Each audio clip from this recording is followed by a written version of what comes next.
నమస్తే, welcome to morning news. నేను దేవా. ఇక డీటెయిల్స్ చూద్దాం. టీడీపీ ఎమ్మెల్యే నందమూరి బాలకృష్ణ నియోజకవర్గంలో రాజకీయాలు వేడెక్కాయి. నేడు హిందూపురం మున్సిపల్ నూతన చైర్మన్ ఎన్నిక జరగనుంది. టీడీపీ కౌన్సిలర్ డిఈ రమేష్ను ఏకగ్రీవంగా చైర్మన్ పదవికి ఎన్నుకునేందుకు సిద్ధంగా ఉన్నట్లు తెలుస్తోంది. జరగబోయే మున్సిపల్ సమావేశంకు ఎమ్మెల్యే బాలకృష్ణ, ఎంపీ పార్థసారథి, 21 మంది కౌన్సిలర్లు హాజరు కానున్నారు.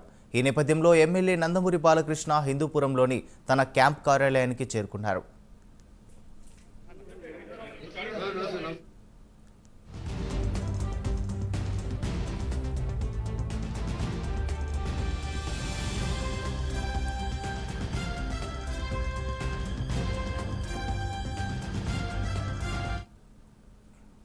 టీడీపీ ఎమ్మెల్యే నందమూరి బాలకృష్ణ నియోజకవర్గంలో రాజకీయాలు వేడెక్కాయి. నేడు హిందూపురం మున్సిపల్ నూతన చైర్మన్ ఎన్నిక జరగనుంది. టీడీపీ కౌన్సిలర్ డిఈ రమేష్ను ఏకగ్రీవంగా చైర్మన్ పదవికి ఎన్నుకునేందుకు సిద్ధంగా ఉన్నట్లు తెలుస్తోంది. జరగబోయే మున్సిపల్ సమావేశంకు ఎమ్మెల్యే బాలకృష్ణ, ఎంపీ పార్థసారథి, 21 మంది కౌన్సిలర్లు హాజరు కానున్నారు. ఈ నేపథ్యంలో ఎమ్మెల్యే నందమూరి బాలకృష్ణ హిందూపురంలోని తన క్యాంప్ కార్యాలయానికి చేరుకున్నారు.